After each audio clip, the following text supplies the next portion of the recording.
people don't listen until it clicks. That's not respect. Respect is when you listen when you don't understand it.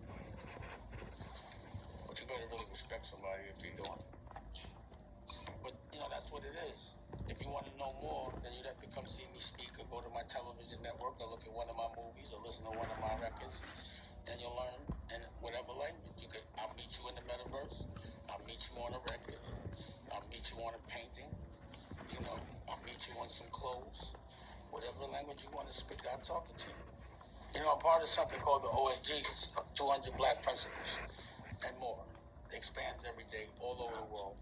Number one, I do a Zoom with them every Tuesday about entrepreneurship so that they can teach the kids entrepreneurship and how to dream, so on and so forth. And then they all get together on Thursdays and just talk about what the Board of Education isn't doing so that we can do it on our own. Because if we stick together, we can do anything. And I feel these principles need to be celebrated because those are the ones that's fighting for us and not even trying to get any credit because they're just trying to survive. And those should be the ones that we consider our superheroes, the ones that are working when they don't have to. The ones that are teaching our future, which will soon be our present, and will be teaching their future.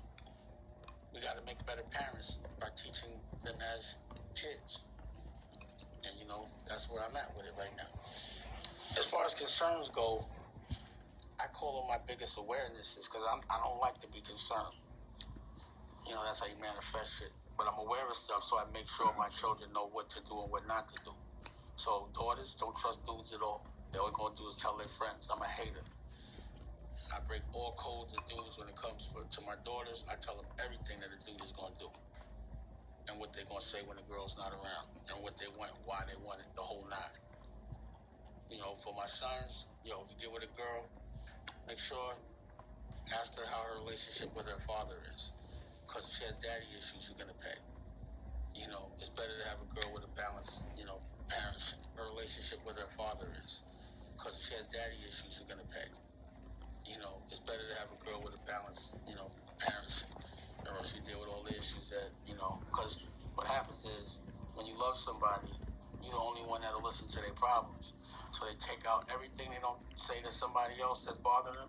You catch all that shit, they overreact. And you don't want to be that person to the person you love, and you don't want to be the person that receives on the other end of that. So I know where the happiness lies. The hardest thing with my children is for them to even listen to me. So the shit that I say that people really appreciate it's like they've heard it so much they're numb. They almost want to do the opposite. So having your kids listen to you is my biggest challenge. Is my children. My biggest concern is my kids don't listen. That's my biggest concern. That's the thing I'm concerned about. They don't listen to me. Period. Country's always divided. That's going to be an algorithm. Nothing's new. It's a funny time. I don't know where America's going because right now there's a battle for a narrative. And I think the ones that were losing culturally were us, and we're a lot smarter now. So, I think that the world would be a better place if more of us were landlords. And not just for us, but for everybody. See, a lot of people don't know what it feels like to be the boss. They don't know what it feels like to own something and to be able to make rules. Just think about it. If you could make the rules, what would they be? And they would probably be fairer than the rules that exist now. I'm curious to see because for the last 3 generations I've been speaking, no one's been listening. But this generation does. I'm being celebrated now with the rules that exist now. I'm curious to see because for the last 3 generations I've been speaking, no one's been listening. But this generation does. I'm being celebrated now where I wasn't before. I was being ridiculed before from my perspective because everyone was scared. They wanted to be in survival mode. They didn't want to mess up their position. They looked at other people as the plug, other cultures. Now we know that we are the plug. Now it's cool to be independent. A lot of people think like now it's crazy. Nah, when it was slavery, it was crazy. You know what I'm saying? When you had to sit in the back of the bus and people was getting water hosed, now that was crazy. A lot of the injustices that we see now, that shit was happening all the time. Imagine what the world looked like before social media. When no one could tell the truth. This is, to me, the best time. See, like I said, there's that yin and the yang thing. So currently there's some bullshit going on, but when currently wasn't there some bullshit going on? You know what I mean? So it's always going to be bullshit. Always. Never think the world's going to be a perfect place. Never think the world won't be divided. Never think there won't be challenges. When that happens, you're in heaven. It means you're dead. You see what I'm saying? But until then, understand that everything is a test. Stop fucking complaining and just figure it out. That's it. Don't be concerned. Matter of fact, embrace every challenge. I'm not concerned. I'm looking forward to it. When you brace your face, it's way easier when you get hit.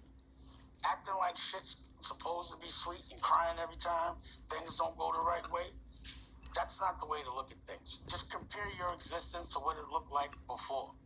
Think about before there was a dentist. How did we live then? Before Novocaine. You know what I'm saying? What did life look like before you could go to it? Before air conditioning, before toilets was in the house, before electricity. You know what I mean? We have so many. We don't have the challenges that our forefathers came up with. All I know is they worked so hard it would be disrespectful to think this time is so much worse than before.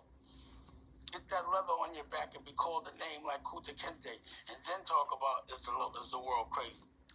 So I don't look at it. I just compare now to before. It's a lot better than it was. Wasn't a black president ever before. Wasn't a black vice president, woman. A lot of different things. Whatever they doing, whether they doing it right or wrong, in our black brain, we never thought there could be a black president. My kid will never, ever have to deal with that.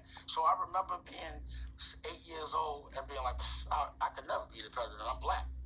They'll kill me. It won't happen. And my teacher validated that. You know what I'm saying? It wasn't like, oh, why has it only been a white president? They were saying,